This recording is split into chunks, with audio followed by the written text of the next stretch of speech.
Recording number 202 Bhagavatam వివరంగా చెప్పుకుంటూ ఉన్నాము. చతుర్థ స్కంధంలో సెకండ్ పార్ట్లో 653 పద్యం నుంచి వివరంగా చెప్పుకోబోతున్నాము. ఇప్పుడు మనం పృథు చక్రవర్తి దేహాన్ని వదలటం యోగ మార్గంలో ఎలాగూ అనే విద్యను ఆయన ఇప్పుడు నరజాతి మనుష్య జాతి మొత్తానికి కూడా తెలియజేసేటటువంటి కార్యక్రమంలో ఉన్నాం. ఇప్పుడు మనం భాగవతంలో అతను చక్కగా సిద్ధాసనంలో కూర్చున్నట్ట. సిద్ధాసనం అంటే మడమలు, సిద్ధాసనంలో మడిమలు కిందకొస్తాయి. ఆ మడిమలతో పురీషావయవాన్ని కొంచెం నొక్కి బట్టి కూర్చుంటారన్నమాట. అంటే మూలాధారం దగ్గర కొద్దిగా ప్రెషర్ పెట్టి కూర్చుంటారు. కాలి మడమలతో అక్కడ ప్రెషర్ కొంచెం పెడతారు. ఆ తర్వాత మూలాధారం నుంచి ప్రాణ స్పందన, స్పందన అంటే ఊపిరి పీల్చటం వదలటం అనేటటువంటి స్పందన, దాన్ని పై ముఖం ఊర్ధ్వముఖం పట్టించాడు. ఊర్ధ్వముఖం అంటే సహస్రారం వైపుకు దాన్ని మరలించాడు అన్నాడు.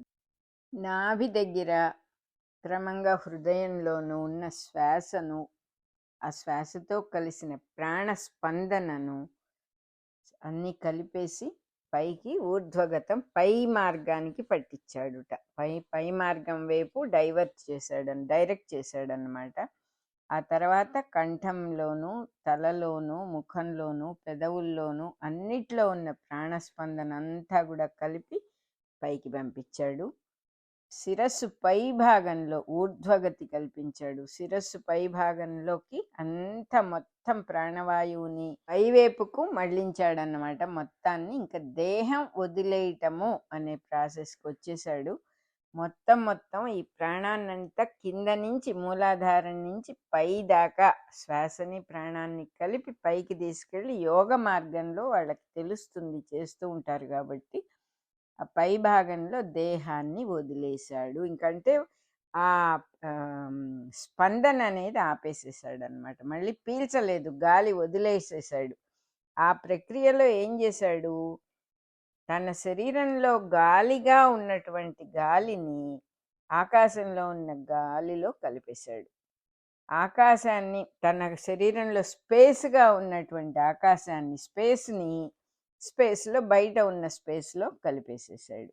అట్లాగే మ్యాటర్ని భూమికి కలిపేశాడు. పంచభూతాల్ని ఎలాగైతే తన శరీరంలోకి ఆహ్వానించబడినయో అన్నీ ఒక శరీరంగా పంచభూతాలన్నీ కలిసి ఎలా అయినాయో వాటన్నిటినీ మళ్ళీ బయట ప్రపంచంలో ఉన్నటువంటి అన్నిట్లోనూ కలిపేశాడు, పంచభూతాల్లో కలిపేశాడు అనమాట. పంచభూతాలు ఎలా పుట్టినాయి అంటే ఒకదాంట్లో నుంచి ఇంకోటి పుట్టినాయి. ఆ పుట్టిన పద్ధతి ఎలా ఉందో అదే క్రమంలో అన్నీ మళ్ళీ వెనక్కి పంపించేశాడు. భూమిని నీళ్లల్లో కలిపేశాడు, నీళ్లని అగ్నిలో కలిపేశాడు, అగ్నిని వాయువులో కలిపేశాడు, వాయువుని ఆకాశంలోనూ కలిపేశాడు అన్నమాట. వాయువుని ఆకాశంలో కలిపిన తర్వాత ఆకాశాన్ని మనస్సులోను, మనస్సుని ఇంద్రియాల్లోనూ, ఇంద్రియాలని అహంకారంలోనూ కలిపేశాడు. ఈ అహంకారమే తన్మాత్రలకు పంచభూతాలకు స్థానం అన్నమాట. అహంకారం అనేది లేకపోతే, అంటే నేను అనేటటువంటి భావన లేకపోతే నాది నాకు అనేవి ఉండవు. కాబట్టి అవన్నీ ఆ నేనుని ఆశ్రయించుకొని ఉన్నాయి. అహంకారం అనే నేను ఉన్నాను అనే భావనతో ఉన్న నేనుని ఆశ్రయించుకొని ఉన్నాయి. న్యాయంగా భావన లేకపోయినా నేను ఉంటుంది, ఎప్పుడు ఉండేది నేను. ఆ నేనుగా ఒకటిగా ఉండేవాడు జీవుడు. ఏ జీవుడైనా ప్రత్యేకం నేను నేను నేను నేను అనుకోవాల్సిన అవసరం లేదు. ఎందుకు లేదంటే అంతటా ఉన్నది ఒకే వస్తువు అయినప్పుడు ప్రత్యేకంగా నేను అని చెప్పాల్సిన అవసరం లేదు. సృష్టిలో ఒకే రంగు గనక ఎగ్జిస్ట్ అవుతూ ఉంటే అది ఫలానా రంగు అని దానికి మనం పేరు పెట్టవలసిన పనే లేదు న్యాయంగా. ఇప్పుడు మనం జంతువులనే చూస్తే లేళ్ళు అంటాం, సింహాలు అంటాం, కుక్కలు అంటాం. కానీ వాటికి విడివిడిగా పేర్లు పెట్టడం అనేది ఎప్పుడు జరుగుతుంది? అవసరం వచ్చినప్పుడే జరుగుతుంది. ఎవరైనా పెంచుకున్నప్పుడు పేరు పెట్టుకుంటారు, లేదా 4 కుక్కల్ని పెంచుకుంటే 4 పేర్లు పెట్టుకుంటారు అవసరానికే. ఆ విడిగా చూసి విడివిడిగా పిలవవలసిన అవసరం వచ్చినప్పుడే పేర్లు వచ్చినాయి తప్ప లేకపోతే అవసరం లేదు అక్కడ. అట్లా ఉన్న వస్తువు ఒకటైనప్పుడు నేను అని పిలవాల్సిన అవసరం లేదు. నాది అసలే ఉండదు. నాది ఉన్నదంటే దానికి ముందు నేను ఉండాలి. కాబట్టి అన్నిటినీ దాంట్లో కలిపేశాడనమాట. అహంకారంలో కలిపేసేసాడు. అహంకారాన్నేమో మహత్తత్వంలో కలిపాడు. ఈ అహంకారం అనేది కూడా మహత్తు నుంచే వచ్చింది కాబట్టి మహత్ అనేది అన్ని పనులకి కారణం. మొత్తం ఏది జరగటము అనే ప్రాసెస్ అంతా మహత్తు కారణం. అంటే మూలతత్వం అని కారణంగా ప్రేరేపించి దానికి అనేక రకాల మార్పులు కలిగించేదన్నమాట మహత్తత్వం అంటే. అసలు మూలంగా బిగినింగ్లో ఏ విషయం ఉందో, అసలు మూల కారణం ఏదో దాన్ని ప్రేరేపించేదే మహత్తత్వం అన్నమాట. ఇట్లాంటి మహత్తత్వాన్ని కూడా ప్రకృతిలో కలిపేశాడు. అంటే ఏది ఎక్కడి నుంచి ఎలా బయటకు వచ్చినాయో అదే ప్రాసెస్లో మళ్ళీ వెనక్కి పంపించేసేసాడు. అంటే ఒక విధంగా చెప్పాలంటే దీన్ని తిరోగతి అని అంటారు. ముందుకు రావటం పురోగతి, వెనక్కి వెళ్ళటం తిరోగతి. ఈ ప్రకృతే పైన చెప్పిన రకరకాలుగా పరిణామం చెంది మార్పు చెంది దేహాలుగా ఏర్పడుతూ ఉన్నది ఎవరికైనా కూడా.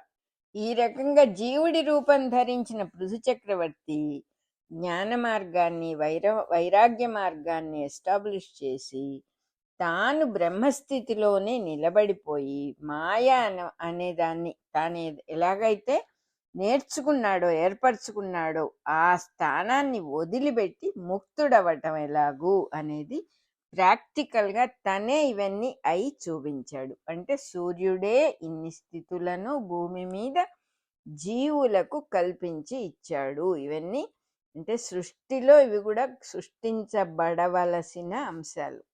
లేకపోతే సృష్టి లేదు కదా, ప్రతిదీ కొత్తగా సృష్టించేస్తూ ఉన్నటువంటి సమయం అది. అందువల్ల పంచభూతాల్లో నుంచి శరీరాలు రావటం, మళ్ళీ శరీరాన్ని హౌ టు సెండ్ బ్యాక్ అనే ప్రాసెస్ అంతా ఎస్టాబ్లిష్డ్ అనమాట భూమి మీద ఉన్న జీవులకి. ఆ పృథు చక్రవర్తి భార్య అయిన అర్చి ఎంతో సుకుమారిట.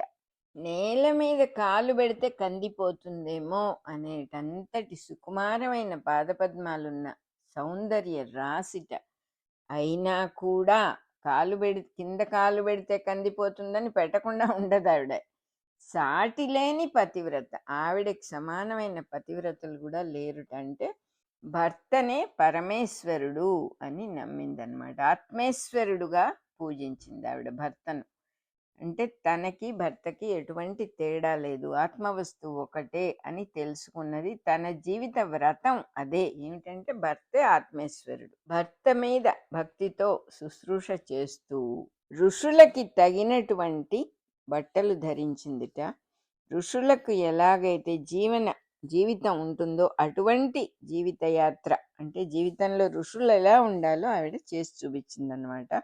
శరీరం కృషించి నీరసించిపోయినా కూడా తన భర్త యొక్క కరుణ దృష్టి, కరస్పర్శ అనే సత్కారాలతో మాత్రమే సుఖంగా ఉంటోంది ఆవిడ. ఇంకేమీ ఇవ్వలేడు ఆయన.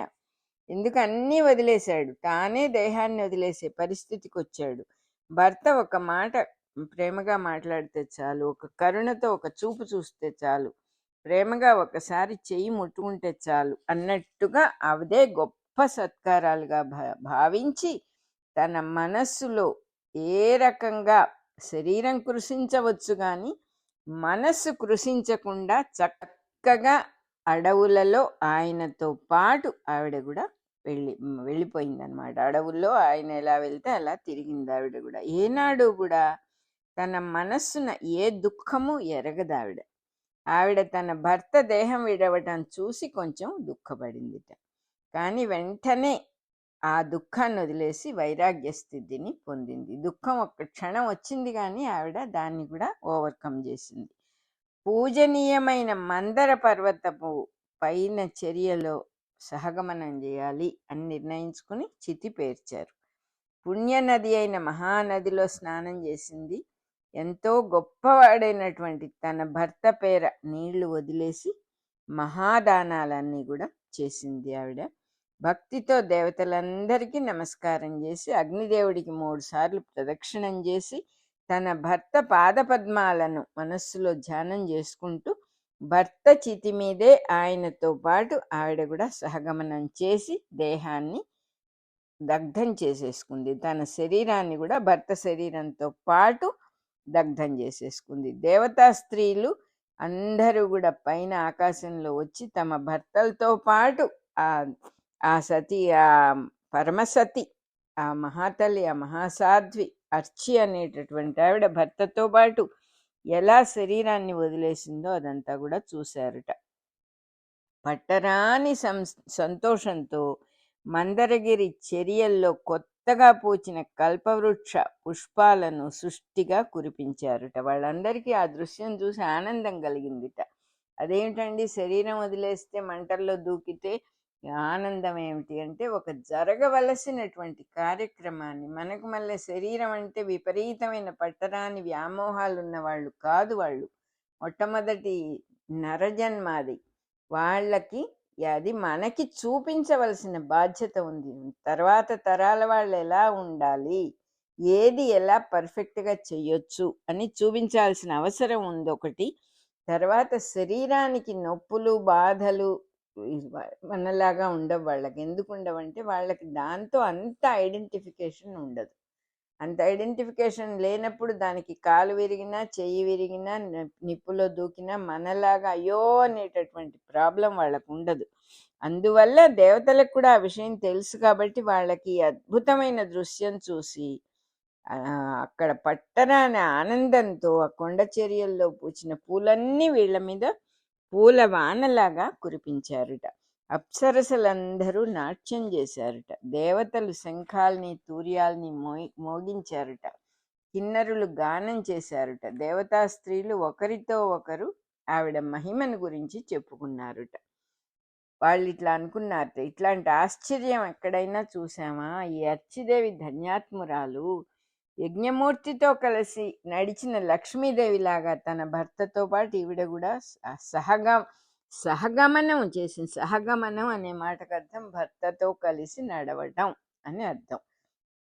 ఈవిడ తన భర్తను ఊర్ధ్వలోకాలకు పంపించింది. యాక్చువల్గా ఈవిడ పుణ్యం వల్ల భర్తకి కూడా మంచి యోగం కలిగింది. పరమయోగీంద్రులందరూ కూడా ఊహించలేని ఎంతో గొప్ప సత్కర్మ ప్రభావం వల్ల ఋతు చక్రవర్తి వెంట ఆవిడ కూడా పైలోకాలకు వెళ్ళిపోయింది. ఎంత గొప్పది ఈవిడ! పతివ్రతలకు అసాధ్యమేమున్నది? ఏ మానవుడైతే హరిపదంను పొందగలిగిన వివేకంతో ఉంటాడో వాడికి పొందరాని స్థితి ఏమున్నది? ఈ తల్లి అటువంటిది. మనిషి జన్మని వాస్తవం, మనిషి జన్మ అనేది ఎంత మహిమ గలది వాస్తవంగా. ఇట్లాంటి మానవ జన్మని కలిగి కూడా దానికి లొంగిపోయి ఎవడైతే ఉండకుండా ఉంటాడో అటువంటి వాడు తనను తాను ఎందుకు మోసం చేసుకుంటాడు? ఏదేమిటో తెలుసు కదా. అందుకే అంత గొప్ప నరజన్మని మనిషి శరీరాన్ని కూడా వాళ్ళిద్దరూ కూడా చక్కగా వదిలేసి వెళ్ళిపోయారు అని చెప్పి చెప్పుకుంటూ ఉన్నారనమాట. మనకి అది చాలా గ్రేట్గా అనిపిస్తుంది. మనిషి శరీరం కంటే మించింది ఏముంది? శరీరాన్ని ఎలా వదిలేస్తాం అనిపిస్తుంది. అందువల్ల మనకి అసహజంగా ఉంటాయి ఇవన్నీ కూడా. శరీరం అనేది యాక్చువల్గా ఫ్లెష్ అండ్ బ్లడ్ మీద వేసుకొని తిరగటమే. మనకు అది తెలుసుకుంటే ఏమాత్రం ఇష్టం ఉండదు. ఏమిటి మోస్తున్నాం మనము? మలమూత్రాలు, రక్తమాంసాలు మోసుకుంటూ తిరగటం అనేది చాలా గొప్ప విషయమైనట్టు మన శరీరాన్ని మనం ఎంతో ప్రేమించుకుంటాం. సో అది తెలిసిన వాళ్ళు దాన్ని ఎందుకు, అంతకంటే దివ్యమైన శరీరం ఉంది అని తెలిసిన వాళ్ళు కాబట్టి దాన్ని తేలికగా వదిలేస్తారు. ఈ దేహాన్ని వదిలేసినప్పుడు ఇంతకంటే దివ్యమైన శరీరాన్ని పొందవచ్చు. వెలుగే శరీరము. ఎక్కడికైనా నిరాటంకంగా వెళ్ళిపోవచ్చు. మనకు మళ్ళీ ఫ్లైట్లును రైళ్ళు బళ్ళు అక్కర్లేదు వాళ్ళకి. ఆ జీవితాన్ని వదిలేసి ఇది కావాలని తెలియని వాళ్ళు మనలాంటి వాళ్ళు కోరుకుంటారు కాబట్టి, మనకి తెలియదని వాళ్లకు తెలుసు కాబట్టి దేవతలు మన నుంచి అది ఎక్స్పెక్ట్ చేయరు. కానీ ఆ దంపతుల గురించి మాట్లాడుకుంటూ ఉన్నారు వాళ్ళు. మన నరజన్మ ఎంతో గొప్పదైనా కూడా దాన్ని వాళ్ళు చక్కగా వదిలేశారు. ఎందుకంటే అది ఏమిటో వాళ్ళకి తెలుసు. వాళ్ళని వాళ్ళు అధోగతి పాలు చేసుకోలేదు వాళ్ళిద్దరు కూడా అని మాట్లాడుకుంటూ ఉన్నారుట. చక్కగా అట్లా దేవతా స్త్రీలందరూ కూడా స్తుతిస్తూ ఉంటే అర్చిదేవి తన భర్త వెంట వెళ్ళి చక్కగా విష్ణులోకంలో మహావైభవాన్ని పొందిందిట. ఇంతకంటే మంచిది లేదు అని తెలిసిన వాళ్ళు కాబట్టే దీన్ని వదిలేశారు, అంతే కదా. న్యాచురల్గా నేను అధోగతి పాలవ్వాలి, బంగారం లాంటి శరీరాన్ని వదిలేసి నేను అధోగతి పాలవుతానని ఎవ్వరూ చేయరు ఆ పని. అందువల్ల తెలిసిన వాళ్ళు అనేది చాలా క్లియర్గా రాశారు ఇక్కడ. అట్లాగే మైత్రేయ మహామునీంద్రుడు విదురుడికి చక్కగా వినయంతో ఇవన్నీ కూడా తెలియజెప్పాడు. ఈ పృథు చక్రవర్తి ఎంతో మహానుభావుడు, పుణ్యాత్ముడు, భగవంతుడితో సమానమైన వాడు అని చెప్పాడు. చెప్పి ఇంకా అంటున్నాడు, నేను నీకు ఇప్పుడు చెప్పిన ఈ పుణ్య కథను శ్రద్ధతో, ధారణతో, ధ్యాన స్థితితో, భక్తిభావంతో విన్నా, చదివినా, రాసినా, వినిపించినా అతడు పృథు చక్రవర్తి యొక్క నిర్మలమైన స్థితిని పొందుతాడు. హరిపదాన్ని పొంది సకల కల్మషాల నుంచి తొలగి నిర్మలుడవుతా, కల్మషాలన్నీ తొలగిపోతాయి, అటువంటి వాడి మనస్సు నిర్మలమైపోతుంది అని చెప్పాడు. బ్రాహ్మణుడు భక్తితో చదువుకుంటే బ్రహ్మవర్చస్సు వస్తుంది అటువంటి వాడికి. ఈ కథ గురించి ఫలశ్రుతి చెప్తూ ఉన్నాడు అన్నమాట.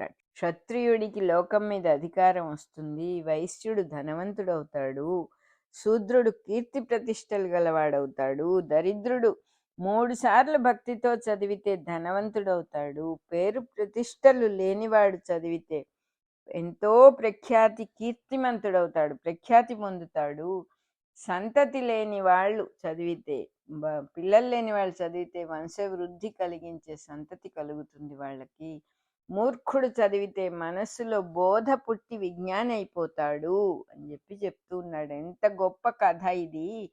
పృథు చక్రవర్తి కథ చదివితే మూర్ఖుడి మనస్సు కూడా మారుతుంది అని చెప్తూ ఉన్నాడు. విజ్ఞానం వస్తుందిట వాడికి. జీవులకు ఈ కథ శుభాల్ని కలిగించే మార్గం అయిపోతుంది, అమంగళాలన్నిటినీ కూడా పోగొడుతుంది. ఆయువు, యశస్సు, ధనము, స్వర్గప్రాప్తి ఇవన్నీ వస్తాయి. ఆయుష్ పెరుగుతుంది. యశస్సు అంటే కీర్తి అన్నమాట. ధనం మనకి తెలుసు, స్వర్గం అంటే తెలుసు. కల్మషాలన్నీ కూడా హరించబడతాయి.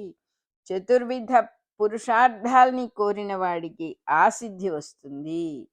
ధర్మ, అర్థ, కామ, మోక్షములు అనే చతుర్విధము 4 విధాలైన పురుషుడు కోరదగిన విషయాలు అన్నమాట పురుషార్థములు అంటే. ఆ వాటిల్లో కూడా అది కోరిన వాడికి ఆసిద్ధి వస్తుంది. యుద్ధాలకు వెళ్దాం అనుకున్న ప్రభువు గనక ఈ చరిత్ర చదివాడంటే రాజుగారు, విరోధిని ఈ చరిత్ర చదివి విరోధి దగ్గరికి వెళ్ళి వాడిని ఎదిరిస్తే విరోధి కూడా లొంగిపోయి సాధువైపోయి చక్కగా ఉంటాడు. వేరే ఇతర సంఘాలన్నిటినీ వదిలేసిన భగవద్భక్తుడు, ఏ సంఘము లేకుండా సాధకుడైన భక్తుడు భక్తితో చదివితే రోజు రోజుకి దినదినాభివృద్ధి చెందుతుంది అతని భక్తి.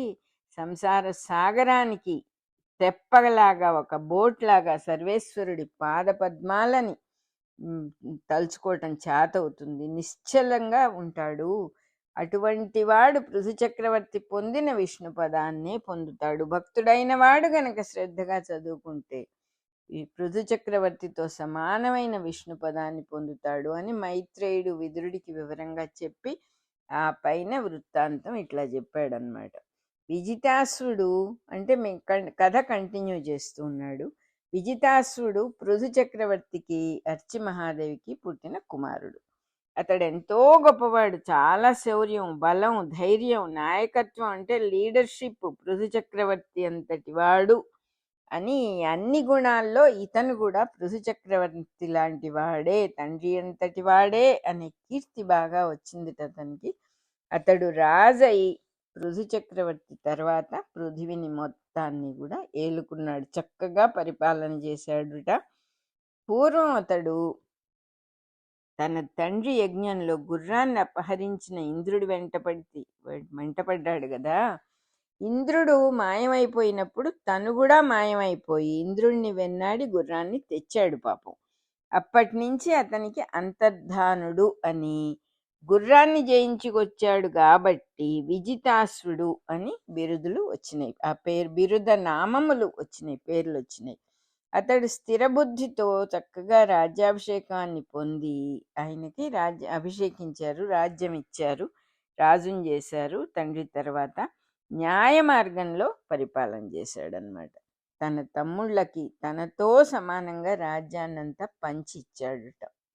హర్యశ్వుడు అనేవాడికి తూర్పు దిక్కున, హర్యశ్వుడు అనే తమ్ముడికి తూర్పు దిక్కునిచ్చాడు. ధూమ్రకేశుడు అనేవాడికి దక్షిణ దిక్కులో ఇచ్చాడు. భృగుడు అనేవాడికి పశ్చిమ దిక్కులో ఇచ్చాడు. ద్రవిణుడు అనేవాడికి ఉత్తర దిక్కున ఉన్న రాజ్యభాగాలను పంచి ఇచ్చాడు. పూర్వం వశిష్ఠుడు త్రేతాగ్నుల మీద కోపం తెచ్చుకొని మనుష్య గర్భంలో పుట్టండి అని శపించాడట. త్రేతాగ్నులంటే 3 రకాల అగ్నులు. ఈ 3 అగ్నుల మీద వశిష్ఠుడికి కోపం వచ్చి శపించాడుట, మనుష్యుల గర్భంలో పుట్టండి అని. ఈ శాపాన్ని బట్టి త్రేతాగ్నులు 3 అగ్నులు కూడా అంతర్ధానుడికి భార్య అయిన శిఖండికి 3 కొడుకులై పుట్టారుట. ఈ త్రేతాగ్నులే పుట్టారన్నమాట శిఖండికి. అంతర్ధానుడు, శిఖండి అనే వాళ్ళకి అంతర్ధానుడు అనే పేరు గల విజితాశ్వుడికి శిఖండికి 3 కొడుకులు పుట్టారు. వాళ్ళ పేర్లు ఏంటంటే పావకుడు, పవమానుడు, శుచి. వాళ్ళు మనుష్య స్త్రీ గర్భంలో పుట్టారు కానీ మహిమ వల్ల అగ్నులుగానే రూపం వచ్చిందిట. వాళ్ళు చాలా గొప్పవాళ్ళు కాబట్టి మనుష్య స్త్రీ గర్భంలో పుట్టడం వరకే శాపం. పుట్టారు కానీ వాళ్ళ మహిమలు ఎక్కడికి పోలేదు. విజితాశ్వుడంటే జయించిన అశ్వం గలవాడని అర్థము. ఇంద్రుడు గుర్రం ఎత్తుకొని వెళ్ళిపోవటం, 100వ యజ్ఞం అవ్వకుండా ఆపుతూ ఉన్నాడు ఇంద్రుడు. అతడు ఎత్తుకుపోయిన గుర్రాన్ని, తన తండ్రి గుర్రాన్ని మరలించుకురావటం కోసమని ఈ విజితాశ్వుడు అనేవాడు తాను కూడా, ఇంద్రుడు మాయమైపోతే తను కూడా మాయమై చక్కగా ఒక నేర్పరితనంతో గుర్రాన్ని వెనక్కి తీసుకొచ్చాడు అనేది కథ. అందువల్ల అతనికి మాయమైపోయాడు కాబట్టి, మాయమైపోవటం నేర్చినవాడు కాబట్టి అంతర్ధానుడు అనే బిరుదు ఆయనకు అప్పుడు వచ్చిందనమాట. అశ్వాన్ని జయించుకొచ్చాడు కాబట్టి విజితాశ్వుడు, జయించబడిన అశ్వము గలవాడు అని కూడా వచ్చింది. అంటే 100th యజ్ఞము అంటే 100th అశ్వమేధం అంటే మనిషి శరీరానికి 100 సంవత్సరాల ఆయుర్దాయాన్ని గ్రాంట్ చేయటం. అందులో ప్రాణమయ కోశాన్ని ఆకాశంలో కలిపేవాడే ఇంద్రుడు. గుర్రం ఎత్తుకుపోవటం అంటే ఇంద్రుడు ఎత్తుకుపోయాడు అనేది. అట్లా ప్రాణాన్ని పట్టుకెళ్ళిపోతున్నాడు ఇంద్రుడు ఆ యజ్ఞం పూర్తవనివ్వకుండా అని. దానిని కొడుకు రూపంలో మళ్ళీ కంటిన్యూయేషన్ జరుగుతుంది. 100 సంవత్సరాలు బతక్కపోయినా కూడా కొడుకుగా మళ్ళీ రావటమే, ఆ ప్రాణం మళ్ళీ రావటము అనేది. అది దానికోసమే అశ్వం వెనక్కి తెచ్చాడు అంటే అర్థం అదన్నమాట. తండ్రి తానే తనయుడి రూపంలో వస్తాడు అని. అంటే కంటిన్యూయేషన్ అనేది ఉంటుంది. ఒక శరీరం పోయినంత మాత్రం చేత జీవుడు పోడు అనేటటువంటి కంటిన్యూయేషన్ని ఎస్టాబ్లిష్ చేసిన వాడు విజితాశ్వుడు. మనిషి శరీరం లాగానే ఆకాశంలో కూడా ప్రాణమయ కోసం ఇంద్రియాలకు కనపడకుండా ఉంటుందన్నమాట. ఆకాశంలో విద్యుత్తుగా పనిచేస్తూ ఉంటుంది. ప్రాణమయ కోశం అనేది ఆకాశంలో విద్యుత్తుగా పనిచేస్తూ ఉంటుంది. మనిషి శరీరంలో అశ్వశక్తిగా అంటే ప్రాణశక్తిగా పనిచేస్తూ ఉంటుంది. దీనివల్లనే ఇంద్రుడి వాహనమైన గజశక్తిని ఐరావతము అని చెప్పారు. ఇరములు అంటే నీళ్లు. నీళ్లల్లోని అగ్ని విద్యుత్ శక్తి.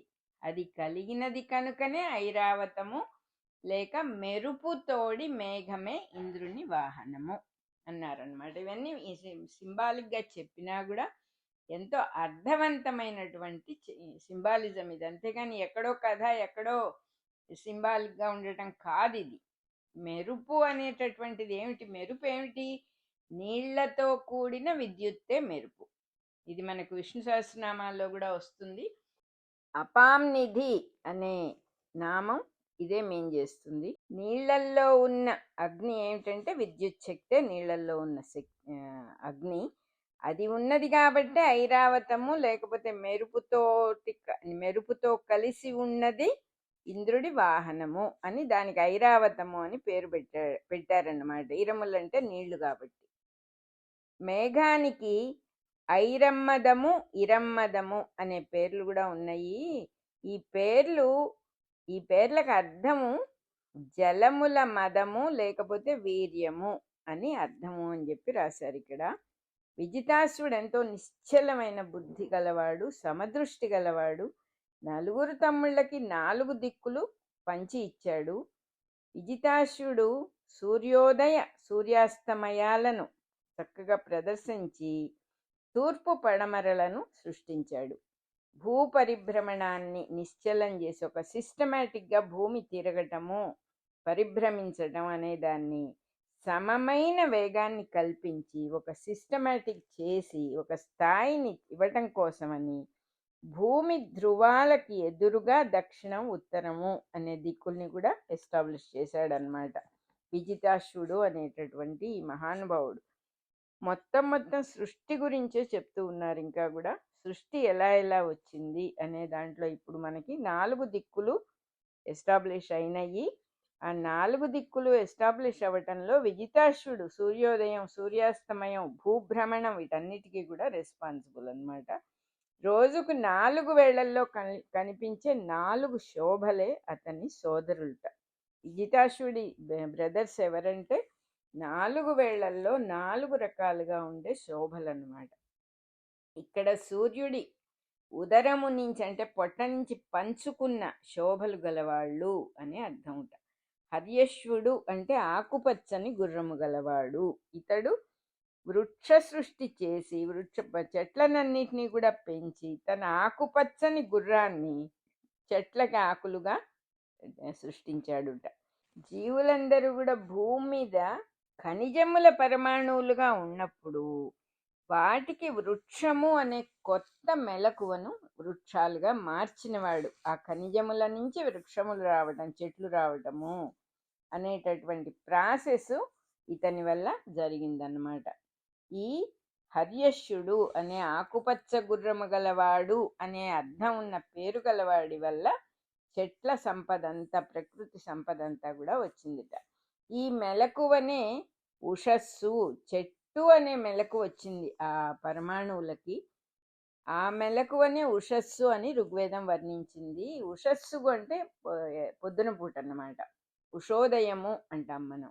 ఉషస్సుకు స్థానమైంది కాబట్టి మొట్టమొదటి వృక్ష జీవులన్నీ కూడా ఓషధులు అని పిలుస్తున్నారు. ఓషధులు అంటే వాటి ప్రాణాన్ని త్యాగం చేసి జీవులకు ఆహారాన్ని సమర్పించేవే ఓషధులు అన్నమాట. వాటికి అధిపతి అయినందువల్ల హర్యశ్యుడు అనేవాడు సూర్యుడే హరిదశ్వుడై ఇంద్రుడైనాడు. మళ్ళీ ఇంద్రుడు తూర్పు దిక్కుకు అధిపతి అన్నమాట. సూర్యుడేమో చేతనాచేతనములకు ఆత్మ కాగా, సూర్యుడు చేతనములకి అచేతనములకు కూడా ఆయనే కదా కారణం. భూమి మీద ఏ సృష్టి ఉన్నా కూడా ఆ సూర్యుడే కదా కారణం. ఆయన సూర్యుడు చేతన అచేతనములకు ఆత్మస్వరూపుడు అయితే, ఇంద్రుడేమో సచేతనములైన చెట్లకి ఆత్మ అయ్యాడు అని రాశారు ఇక్కడ. అంటే ఈ ప్రాసెస్ అంతా ఇలా వచ్చింది. సృష్టిలో ఎలా వచ్చింది, సృష్టి ఎలా జరిగింది, పరమాణువుల నుంచి ఖనిజాల నుంచి చెట్లు రావటము అనేది ఆ ప్రాసెస్ అంతా ఎలా వచ్చింది, భూమి పరిభ్రమణ ఎలా వచ్చింది, 4 దిక్కులు ఎలా ఏర్పడినాయి, 4 వేళలు ఒక రోజుకి ఎలా ఏర్పడినాయి, ఇదంతా కూడా కథలాగా చెప్పారనమాట. ధూమ్రకేశుడు అంటే పొగచూరిన కేశములు కలవాడు అని అర్థం. అంటే యముడు అని అర్థం అనమాట. ఇతడు దక్షిణ దిక్కునకు హెడ్ అన్నమాట. దక్షిణ దిక్కునకు అధిపతి. వృకము అంటే తోడేలు. కాలము స్వరూపంలో ఆయుర్దాయంగా లైఫ్ స్పాన్గా దేహాల్ని పట్టుకునేవాడు లేక వరుణుడే వృకుడు. ఆ లైఫ్ స్పాన్ రూపంలో దేహాన్ని పట్టుకు కూసుంటాడట వరుణుడు, అతన్నే వృకుడు అని అంటారు. ఇతడు పశ్చిమ దిక్కుకు అధిపతిగా ఉన్నాడనమాట. ద్రవిణుడు అంటే సంపదలన్నిటికీ అధిపతి కుబేరుడు. ద్రవిణుడన్నా కుబేరుడన్నా ఒకటే. ఇతడు ఉత్తర దిక్కుకి అధిపతి. ఈ దిక్పాలకులు ఒక మనిషిని, ఒక జీవిని కేంద్రంగా 4 దిక్కులలోనూ ఆవిర్భవిస్తారు, పుడుతూ ఉంటారు. వీళ్ళు రోజు గూడా సూర్యోదయం, మధ్యాహ్నం, సూర్యాస్తమయం, అర్ధరాత్రం అనే 4 భాగాలకు గూడా హెడ్ ఆఫ్ ద డిపార్ట్మెంట్స్ అన్నమాట. ప్రతిరోజు వస్తాయి గదా ఇవన్నీ. జీవుడిలో అంతర్యామిగా ఉన్న విష్ణువు యొక్క చతుర్భుజాలుగా రూపం చెంది ఉన్నారుట వీళ్ళు. ఇదేమి ఒక చోట ఉండి ఒక చోట లేని వస్తువు కాదు. ఈ 4 భాగాలు, ఒక రోజులో ఉండే 4 భాగాలు సాక్షాత్తు విష్ణుమూర్తి 4 భుజాలు అని చెప్తూ ఉన్నారు. జీవుడికి మెలకువగా విచ్చుకునే కేంద్రమే విష్ణుడి నాభి కమలము. మనకు ఒక విషయం తెలిసింది ఇవాళ అని అంటే దానికి కారణం నాభి కమలంలో విచ్చుకుంటూ ఉన్నటువంటి ప్రజ్ఞ. అందులో నుంచి ఈ 4 భాగాలు 4 ముఖాలుగా చతుర్ముఖుడు పుట్టి సృష్టికి కర్త అయినాడు. ఆ పరమాత్మ బొడ్డులో నుంచి, నాభికమలములో నుంచి పుట్టినవాడే చతుర్ముఖుడైనటువంటి సృష్టికర్త అని చెప్పి చెప్తూ ఉన్నారు. త్రేతాగ్నులు ఏమిటో చెప్పుకున్నాం, మళ్ళీ ఇంకోసారి చెప్పుకుందాం. గార్హ్యపత్యము, దక్షిణాగ్ని, ఆహవనీయము అని ఇదివరకు చెప్పుకున్నాం మనం. దిక్కుల జ్ఞానం జీవుడికి ఏర్పడటం అనేది అసలు సూర్యోదయం వల్లే జరుగుతుంది. సూర్యుడు తూర్పున కనిపించి పశ్చిమంలో మళ్ళీ అస్తమయం అయ్యే మార్గమే తండ్రి అశ్వమేధ యజ్ఞంలో గుర్రాన్ని తీసుకొని రావటం, మళ్ళీ కనపడకుండా పోవటం అనే సింబాలిజంగా వర్ణించారన్నమాట. ఈ మార్గం మొత్తానికి కూడా రిఫ్లెక్టివ్గా దిగి వచ్చే జ్యోతిర్మార్గమే అంతర్ధానుడు అనే చక్రవర్తిగా చమత్కారంగా రాశారు అంటున్నారు. సూర్యుడి ఉదయాస్తమయాలు మనిషి యొక్క జనన మరణాలకి సింబాలిజం అన్నమాట. అదే వేద పరిభాషలో కూడా, జ్యోతిష పరిభాషలో కూడా చెప్తారు. అదే విధంగా 4 దిక్కుల్లో చెప్పిన విజితాశ్వుడి తమ్ముళ్ళు 4 అహోరాత్రాల్లో 4 వేళలకు అధిపతులు అయిన సూర్యమూర్తులు అని చెప్పుకున్నాం. సూర్యోదయం మొదలు 15 విఘడియల కాలం 4, ఇదొక్కొక్కటి 6 గంటల టైం అన్నమాట. అందులో సూర్యోదయం నుంచి 6 గంటలకు హర్యశ్యుడు, మధ్యాహ్నం నుంచి ధూమ్రకేశుడు, సూర్యాస్తమయం నుంచి వృకుడు, అర్ధరాత్రి నుంచి మళ్ళీ సూర్యోదయం దాకా ద్రవిణుడు అధిపతులు అన్నమాట, హెడ్ ఆఫ్ ద డిపార్ట్మెంట్స్ అన్నమాట. ఈ పేర్లు వరుసగా వీళ్ళ పేర్లు ఇంద్రుడు, యముడు, వరుణుడు, కుబేరుడు అనే వాళ్ళకి నామాంతరాలే ఈ 4 వేళలకి అధిపతులుగా చెప్పినటువంటి విజితాశ్వుడి తమ్ముళ్ళు అన్నమాట.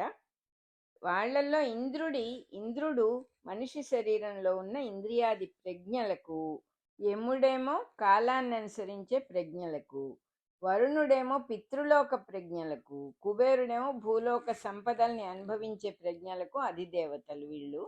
ఇట్లా కాలభేదం వల్ల పనిచేసే సూర్యుడితో ప్రసాదించబడిన ప్రాణశక్తే భూమి మీద అగ్ని యొక్క వేరే వేరే రూపాలుగా మారిందన్నమాట. ఆ మారిన రూపాలే వశిష్ఠుడి వల్ల శపించబడిన 3 అగ్నులు.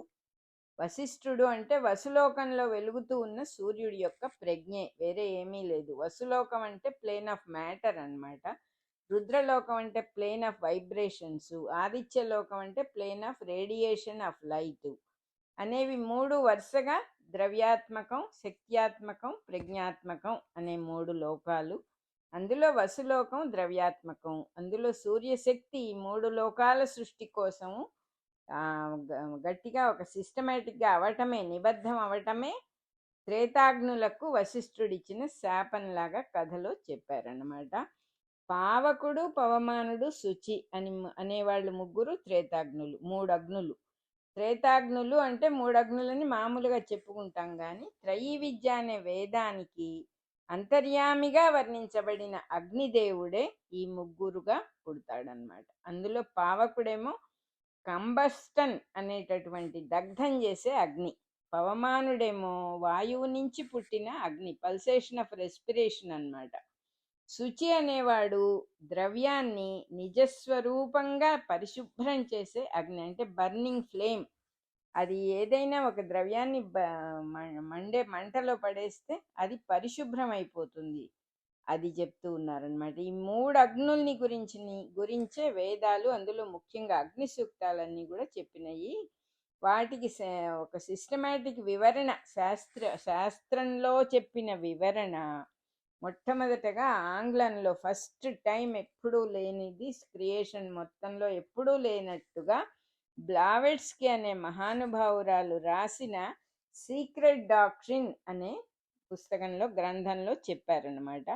అందులో ఆవిడ గురువు యొక్క జ్వాలాకులుడు గారు చెప్పిన అంశాలన్నీ ఉన్నాయి. ఆవిడ గురువు గారు చెప్పారనమాట. ఆవిడ గురువే జ్వాలాకులుడు. తర్వాత 20వ శతాబ్దంలో 20th సెంచరీలో ఆ జ్వాలాకులుడే తన శిష్యురాలైన ఎలిస్ ఎబెయిలీ అనే ఆవిడ ద్వారా ఏ ట్రిటైజ్ అండ్ కాస్మిక్ ఫైర్ అనే మహాగ్రంథాన్ని కూడా రాయించారు ఆయన చెప్పి. ఈ 3 అగ్నుల్లో కూడా ప్రాణమయంగా ఉన్న రెండవ అగ్ని ద్రవ్యమయమైన శరీరాల్లో ఉంటుంది. అందులో ప్రాణమయ కోశం వల్ల ప్రాణము, అపానము, అన్నమయ కోశం వల్ల ద్రవ్య పరిమాణము, గరిమ పనిచేస్తాయి. ఇంకా శుచి అనే అగ్ని వల్ల జీవించి ఉన్న దేహాలకు శుచిత్వం సిద్ధమవుతుంది. అంటే న్యాచురల్ ప్రాసెస్లో శరీరం కొంత క్లీనింగ్ ప్రాసెస్ రెగ్యులర్గా జరగటం అనేటటువంటిది జరుగుతూ ఉన్నది శుచి అనే అగ్ని వల్ల. జన్మము అనే యజ్ఞంలో పావకుడు అనేవాడు దక్షిణాగ్నిగాను, పవమానుడు అనేవాడు ఆహవనీయంగాను, శుచి అనేవాడు గార్హ్యపత్యంగాను 3 అగ్నులు పనిచేస్తూ ఉన్నాయి. అందులో దక్షిణాగ్ని ఏం పనిచేస్తుందంటే, దక్షిణము లేక కిందగా ఉండేటటువంటి ఏరియాలో ఉండి మనుషులకి దాంపత్యానికి కారణమవుతూ ఉన్నది జీవులకి. ఆహవనీయము అనేదేమో మేధాశక్తి, తెలివితేటలు, మేధస్సు అన్నమాట. గార్హ్యపత్యము మేధాశక్తి, ఆహార పచనం, ఆహారం జీర్ణం అవటం, వాటన్నిటికీ కూడా ఆధిపత్యం కారణం అవుతోంది. హెడ్ ఆఫ్ ది డిపార్ట్మెంట్ అవుతోంది అన్నమాట. అవన్నీ జరుగుతుంటే కదా మన వేషాలన్నీ వేయటానికి.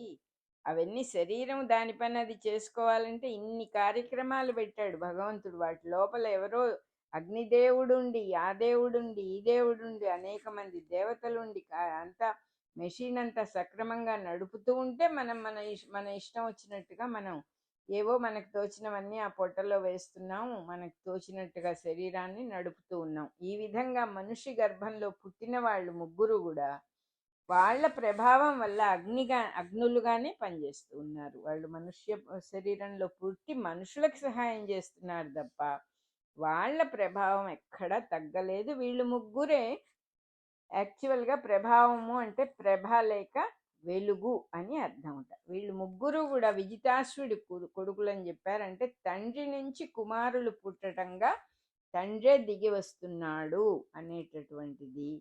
శిఖండిని అనే భార్యందు వీళ్ళు ముగ్గురు పుట్టారు. అంటే శిఖ అంటే నిప్పుమంట వంటి ఒక ప్రాసెస్తో శరీరాల్లో వీళ్ళందరూ కూడా వస్తున్నారు అని అన్నమాట. మనుష్య గర్భంలో పుట్టినా కూడా పావకుడు, పవమానుడు, శుచి అని పేర్లతో ప్రసిద్ధులయ్యి వాళ్ళ ప్రభావం వల్ల అగ్నులుగానే వెలుగుతూ ఉన్నారు వాళ్ళు. అది ఎలా ఉందో ఇక్కడ చెప్తూ ఉన్నారు. ఆకాశంలో ఉన్న అంతర్యామినేమో బ్రహ్మము అంటారు, దేహాల్లో ఉన్న అంతర్యామిని ఆత్మ అని అంటారు. మనకు చాలా డౌట్స్ ఉంటాయి, బ్రహ్మం అంటే ఏంటి, ఆత్మ అంటే ఏమిటి అని. ఇక్కడ క్లియర్గా చెప్తూ ఉన్నారు. దేహంలో ఉన్న పరమాత్మని ఆత్మ అని అంటారు. ఆకాశంలో ఉన్న అంతర్యామిని బ్రహ్మము అని అంటారు. బ్రహ్మ కాదు, బ్రహ్మము అని అంటారు. బయట ఉన్న 3 అగ్నులు కూడా శరీరాల్లో కూడా 3 అగ్నులుగానే వెలుగుతూ ఉన్నాయి. సూర్యుడి విజితాశ్వతత్వం అంటే అశ్వం అంటే మళ్ళీ ప్రాణం కదా, ఆ తత్వం సూర్యాగ్ని శరీరాల్లో ఉన్న ప్రాణమయ కోశం నుంచి పుట్టే వేడన్నమాట. సూర్యాగ్ని అనేది ఏంటి, ప్రతి శరీరంలోనూ ఉన్నటువంటి ప్రాణమయ కోశం నుంచి పుట్టే వెలుగు, వేడిమి ఈ రూపాలతో పనిచేస్తుంది. ముఖ్యంగా జీవుడి తెలివితేటలు, జీర్ణశక్తి, కామశక్తి అనే 3 అగ్నులుగా వెలుగుతూ ఉన్నాయి ఇవన్నీ కూడా అని చెప్పారు. రికార్డింగ్ నెంబర్ 202 అయిపోయింది. 653 పద్యం నుంచి మనం 674 పద్యం దాకా చెప్పుకున్నాం.